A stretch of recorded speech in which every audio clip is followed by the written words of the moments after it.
Every morning I would hear this call.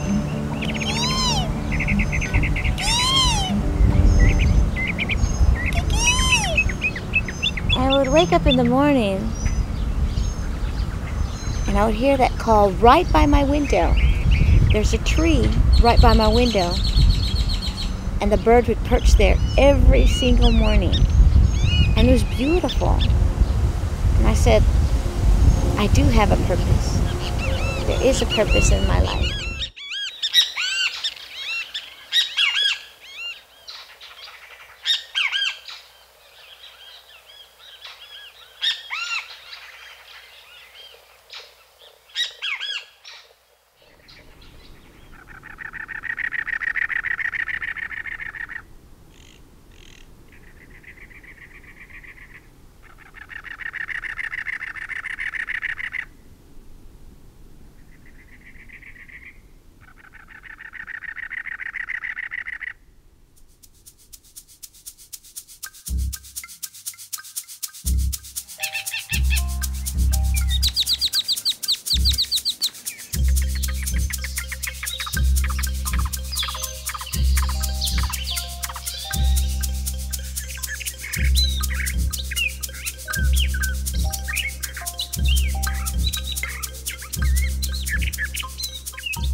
You can get off on Benson Palm Drive. It'll be easy for you if you're on the expressway.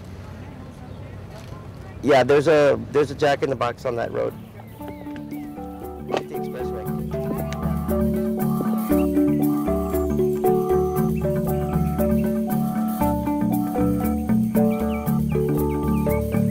You know what I can't hear is any water birds really.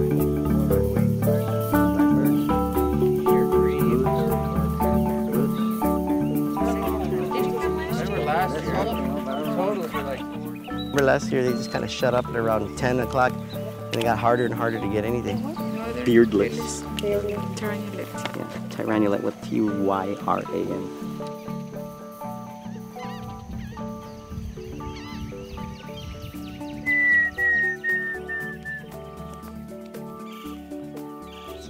It's a by ear competition. So those of us with sight just aren't allowed to use our eyes. And that really keeps everybody on the same page, and it really helps those of us who don't, or who take it for granted that we have our eyes and we can see. Kind of puts us in that same situation that these folks have to deal with all the time, and it does make us realize, once you really walk in somebody else's shoes, you won't really know what they're dealing with. Oh, I mean, sighted people, they rely so much on their sight, but when the lights go off, they don't know what to do. During this birding experience, we're just trying to make them understand what it is to be blind. Learn to use the five senses, not just their sight. I was 14 years old. I wanted to be a lawyer. I was tops in my class. I was top five in my class. I wanted to be a lawyer and go to Oxford, Yale, Harvard. I always thought big. Why? Everything I competed in. Jessica Garza, first place. We would migrate a lot, so we used to work out in the cherries, picking pickle, strawberries, celery, onions. I mean, everything that has to do with farm and the farm. Once I grew up, got married, and had my own kids. I had 4 kids, 2 boys and 2 girls. And I didn't want my kids to grow up the same way I did. Out in the fields, you're going from one place to another. So I started working as a mechanic. I was suffering with severe headaches. So bad that I would just, be throwing up in the morning and popping aspirin. I always carried a bottle in my purse. And not only that, but it affected my nervous system in the sense that, it's more mental. I would go through these anxiety attacks. Couldn't go to a restaurant at night. couldn't go on a trip at night. I couldn't be anywhere in the outdoors. I could not. It was a fear. I would live in fear. That time I had very good eyesight, but I had to do some testing. And since I've been a diabetic for a long time, during the time when that came, every employee from the plant had to take a physical exam. So they sent us to do a physical, and they find out during that physical that I examined that I was I had a little problem with my eyes at the times, and that I needed a treatment on my eyes. Sure enough, I had a CAT scan, and the neurosurgeon says, you got a brain tumor, and it's on top of the pituitary gland. At the time, I only weighed 60 pounds at age 14. Couldn't gain, try to eat, and also my nervous system went ballistic, and I couldn't handle eating, because I felt I was going to get sick, almost as if I was anorexic. And during that treatment, which they did laser, I lost both of my eyes. They did laser in both of them, and I lost my eyes during that treatment. I'm just going to make a little cut and take that little tumor out, and you'll be fine, and you'll be doing the things you used to do, and you'll be back in band and doing things. And it wasn't like that at all. At all.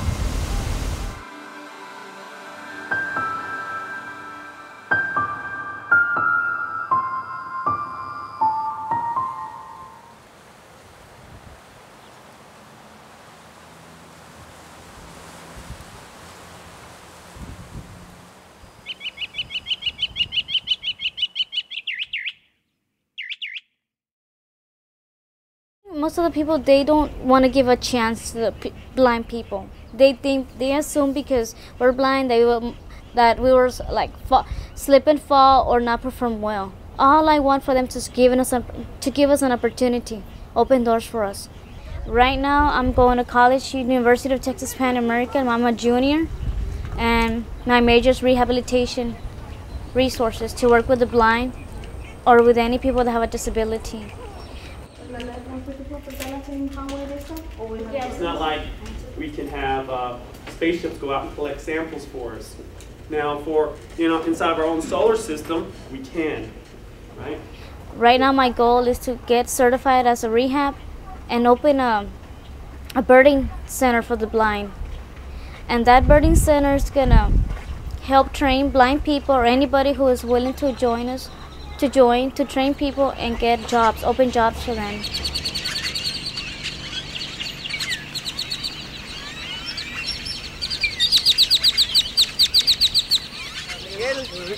Hello again. ¿Se conocen? ¿No se han conocido? Oh. What'd you do for us? I'm gonna do a lot of great things for you guys. Yeah, you do a lot of good things for us, and I'm very. That's why I'm here, because you motivate us. I got real motivated, and here I am. Oh, thank you, Joel. Thank you. Okay, you hear that at 3 o'clock? Yeah. That's a lesser goldfinch. There's a tiny little bird, tiny little yellow bird. Y se están moviendo ahorita. They're flying in front of us. They just moved to the left. What color are they? The males are all black on top and all yellow underneath. Real bright. You guys use your ears all the time just to feel space, just to feel the world around you. What we try to do is try to teach you also the sounds of the animals, and in particular the sounds of the birds. Pure native habitat, native plants. Así se oye la calaña. Y esta le dicen Altamira Orion. When somebody can see something and says, oh yeah, I've seen one of those, and they want to move on. When I hear it, and I said, I know that bird. Someone told me it had a green chest. Someone told me it has a mask, and it's called a Kiskadee. Someone told me it has a red crest. I mean, and I remember what colors look like.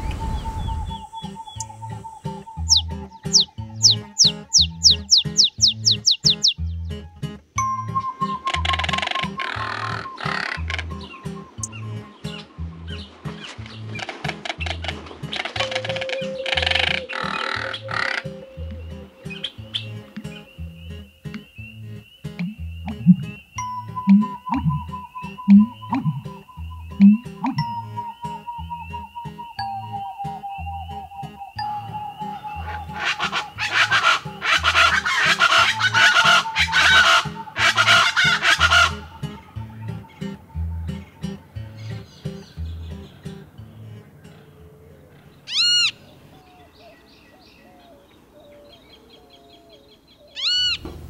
time I hear a Kiskadee, it's my favorite, because once I hear a Kiskadee, I'm going.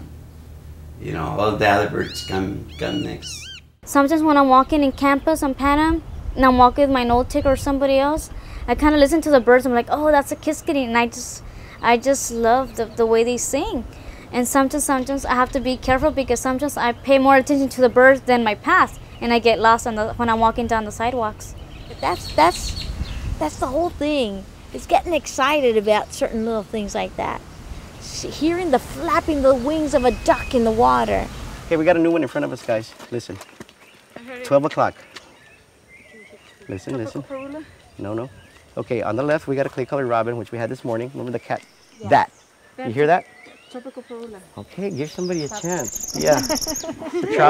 Tropical parula, most likely. Parula. It's a parula. It's a little warbler. It's a giant bird.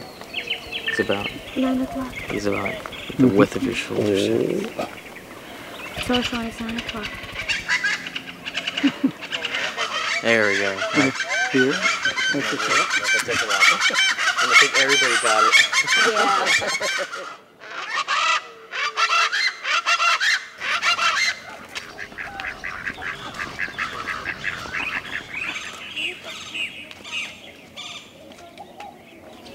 Every year has been pretty close. Usually the second place team loses by one bird or two. Yeah, it was one bird last year, right? Yeah. Yeah, and one bird the year before. So. And that was my team. Yeah, competition's tight. You know the rules. You guys already made up plenty of birds. There actually are some rules in this particular contest. Yeah, 5% is really 5%. Yeah, we actually had two. We had like 7 yellow throats out there, man. Yeah, we had. Well, they were singing. They were singing their heads off. All right, the face-to-face, cara a cara, right? The cara a cara team, 35 species. Woo! All birds by ear. The Tweety bird team, 37 species. The Valley palomas with 39 species. Who are the palomas? Raise your hand. Gladys. Gladys? Over here! All right, come over here, Gladys. Woo! I can see now. I can see now. How many years have you been waiting to win? Woo! 3 years. She finally won. Congratulations. All right, thank you. Okay, we're going to take a picture. You have to. Nobody in the world have ever done anything like this. We're the first one ever that started something like this. And we have papers to prove it. And some other people don't accept us as like the birding competition did for us. They didn't discriminate us if we were blind. They didn't judge us by that. All they wanted for us to learn birds and compete. And it was funny how people just started walking in a fast pace. These are people that use a blind cane and will walk really slow. And these people were just like, wow, you know, oh, look, do you hear that? Do you hear that? You hear that? Is that a bird? Is that a bird? And you know, of course, the people who are sighted say, yes, that is a bird. That's a chachalaca. Oh my goodness, what does a chachalaca look like? You know, you start getting your freedom. You start smelling clean air, you know, more oxygen. You start learning about the birds.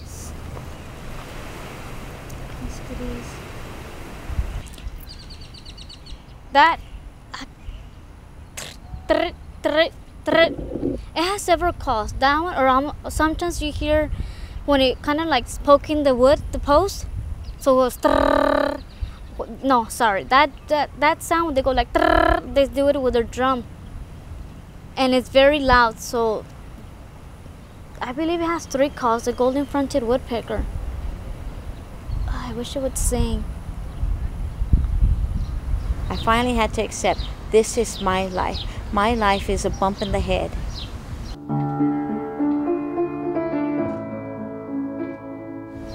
my life is going to be a tripping, a falling on my knees, because I am visually impaired. What can I can't deny it.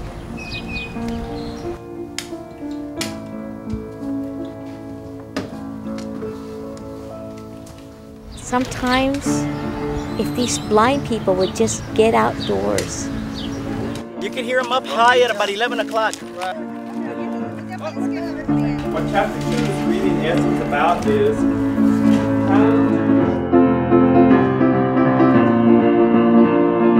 if you are alive, if you can hear, if you can see, if your heart is pumping, if you are breathing,